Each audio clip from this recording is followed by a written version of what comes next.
Imagine being at a funeral home, dressing your 14-year-old son who lost his life to gun violence, and you get a phone call saying your 6-year-old daughter just been shot and killed. Well, that's what a mother from Dallas is dealing with. She said, "This don't seem real. I'm just overwhelmed right now. I just don't know. My son's funeral was initially planned for Saturday, but now I gotta push it back so I could have a double funeral. My daughter had just celebrated her birthday. Now I'm planning her funeral." Police say a friend of the family bought the gun in the home, and the 6-year-old girl found it and shot herself.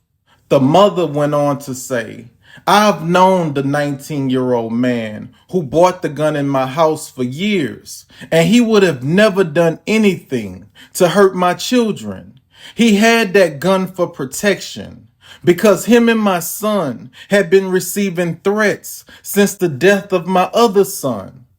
Listen, I can't imagine going to a funeral home, standing before my child's body and dressing him, touching his body for the last time.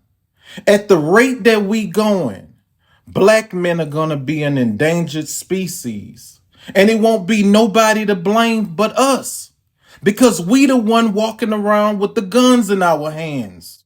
This mother said she lost her children nearly 2 weeks apart. It ain't been a full 2 weeks yet. I ain't processed losing my son. Now I gotta process losing my daughter. I gotta process having a double funeral. I ain't never heard of that before, but I got a feeling that this won't be my last time hearing it. Mothers and fathers are walking into funerals with their children's favorite clothes in their hand, dressing them out so they could look good to lay up in front of a church.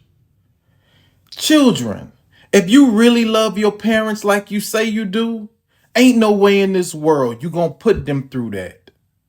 Put your so-called friends through that. Have the ones that you on social media with posting guns. Have them come to the funeral home and dress you out.